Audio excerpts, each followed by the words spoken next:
All right, everybody, welcome back. And there was one other position group that went today at the NFL Scouting Combine that we watched together a couple hours ago. So let's go ahead and take a look now at tight end. I know that this is a little later than I usually upload, but I think that temporarily, while the combine's going on, we're just going to have to start posting things late because it takes a while for them to get through it. And I was actually watching it today. I had forgotten how much of the combine was just watching these drills that are meant to kind of quantify things that cannot be quantified with numbers, right? It's like, oh, how does the guy move? How does the guy cut? How does the guy look when he changes direction? How does the guy look when he's catching over his shoulder? How does he look when he's tracking the ball? So it takes a while, and it's all great stuff, obviously. It's all very important, but I'd forgotten how long this stuff takes, so by the time they're done, it's just already the evening.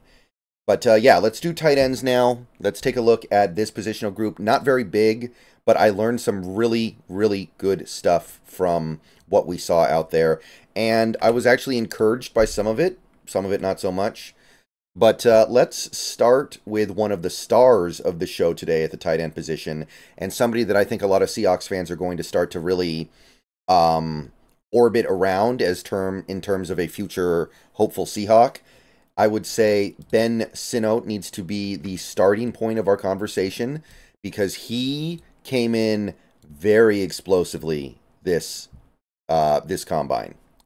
40-inch vertical, best of all tight ends.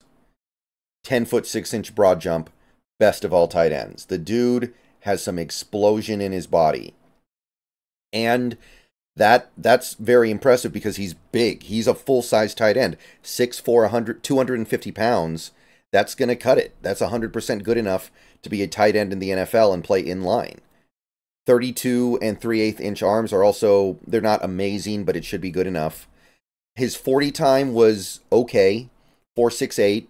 His 10-yard split was okay, 1.59. He's big enough to where he can get away with being a little bit slower. So it's not amazing, but when you combine that with the explosiveness, I think that Ben Sinnott did himself some favors and might even push up into like round 4. I don't know if I see round 3 for him, but I guess it's not impossible. So Ben Sinnott was one of the big winners to me and one of the guys who impressed me the most. I talked about him a lot during the season because he was productive, and now we're seeing the testing numbers come out, and you can see the potential.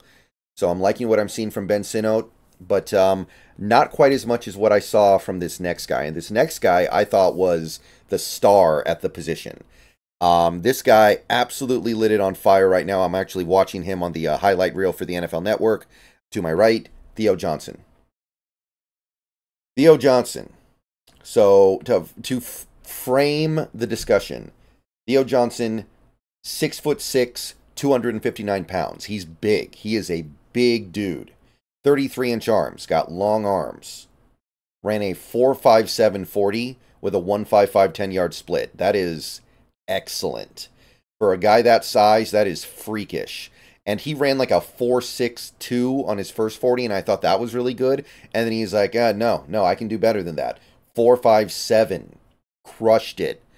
So to me, Theo Johnson is now firmly in the draftable territory. I know he wasn't supremely productive at Penn State, but we saw the talent there when we were watching Penn State film, and we're seeing it come out now at the Combine. Clearly, this guy's going to be a presence to be noted in the NFL.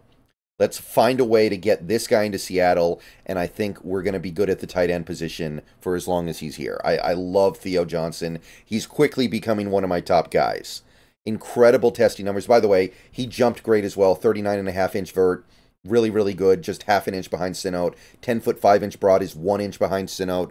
So he's very explosive. He's got it all. He is the full package minus production. The only thing he didn't do was produce in college, but there are a lot of reasons why that might be the case. Next guy is Brevin Spann-Ford. Sorry about that. Brevin Spann-Ford. I don't know. This one's interesting, right? This guy's big, 6'6.5", very tall, 260 pounds. He's big for a modern tight end. Long arms, 33 and 3/8 inches, but there's very little speed here, and there's no explosiveness. 4.77 40 time, pretty bad, pretty slow. That's like Will Dissly territory. 1.67 10-yard split, and there's no explosiveness. 31.5-inch vert, 9-foot 8-inch jump. So athletically, he's just not there. And that's okay, but for the way that Brevin Spanford plays the position, I think he just needed to be a little more explosive than this. He needs to be a better athlete for me to consider him the way that the NFL was thinking about considering him at one point. There was a time where this guy was getting second-round buzz. Now it seems like he's a sixth-rounder or so. And don't get me wrong, a sixth-round pick on a tight end this big can't be that bad of a thing, but this is kind of not a great combine for him. Let's just go ahead and put it that way. So Brevin Spanford, definitely kind of out on him. Fortunately, there were some guys who stepped up really big to where I can look at them and go, okay, I don't need to be interested in Brevin Spanford because these other guys look better. Next would be one of my longtime draft crushes, Cade Stover. And they keep auto-scrolling me down to the 40 time, which I already saw because I watched it on NFL Network. No, thank you. Cade Stover did okay. Cade Stover did good enough. We know he's not a great athlete. We know that he's a limited physical specimen. 6'4", 247 pounds, so he's got the size. The size is pretty good. The arm length is really good. 32 3/4 is going to cut it, for sure.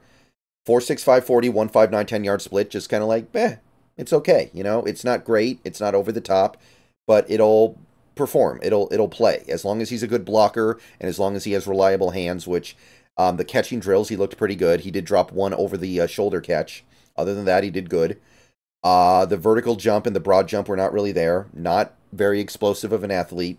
34.5-inch vert, 9-foot 9-inch broad. But as long as this guy can block as well as I think he can, I think that he's still worthy of being like a fourth-round pick. I know he's kind of fallen out of day 3 territory because of stuff like this, where he's a little bit slow to accelerate, a little bit unexplosive. I understand that, but I still think that you can look at him as a day 3 prospect all day, and you're going to feel pretty good about it. I think he'll be ready to contribute pretty quickly here. I think that he will be a presence in the NFL in the same way that Will Dissly is. So yeah, Cade Stover did okay. Nothing stands out positively or negatively. I still kind of feel the same way about him that I did before.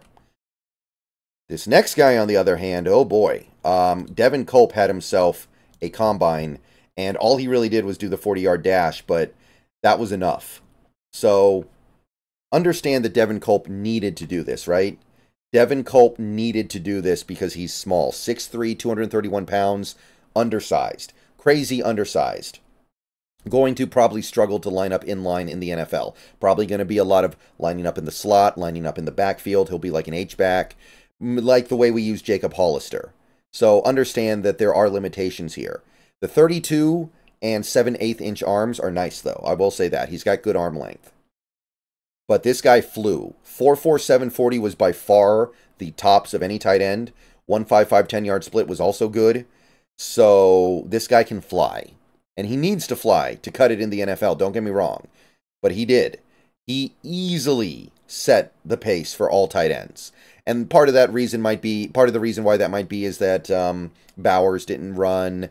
But at the same time, this next guy we're going to talk about is supposed to also be a big-time playmaking tight end. And you'll see how he tested to show that there is a big difference here, right? And what Devin Culp did probably put him on the map for NFL talent evaluators. He is on the map for the draft, potentially, I would say. So Culp did a really good job out there.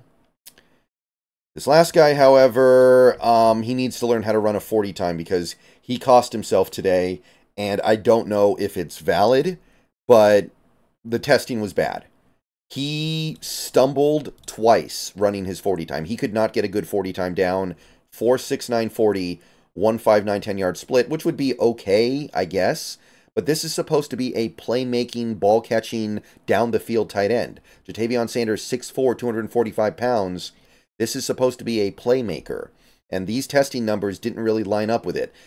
Granted, this 40 time was a little bit better than the first one he did where he really stumbled. Like, I think his first 40 time was like a 4.74, something like that. But it's still disappointing to me for a guy who was supposed to be like a second-round pick. This doesn't look like a second-round pick to me. Like, this is Javion Sanders. At this point, he's like, okay, well, He's not faster than Cade Stover. He's not quicker to accelerate than Cade Stover. He's probably more explosive, but we don't know. He didn't do the jumps. He's about the same size. Why am I taking this guy in the second when I can get Stover in the fourth and probably get a better blocker? So, yeah, not a good combine for Devin Sanders. Granted, I do think that if he actually had a clean combine where he was able to get off a good 40 time, probably better. He'd probably run around like at least a 4.6 flat. But that's speculative. We don't know. So that's what I thought of the tight ends. Those are the guys who stood out to me one way or the other. And tomorrow we're going to have quarterbacks. We're going to have running backs. We're going to have wide receivers. I'm not planning on streaming it because those positional groups aren't super interesting right now. Quarterback might be, but that's about it. And then we'll be back for the offensive line on Sunday. Let me know what you guys think. Let me know what you saw out there. If you were impressed by anything from these tight ends. See you guys later. Go Hawks. And, yeah. Tight ends. I don't know. It's not a great class, but it should be good enough for our purposes. I'll put it that way.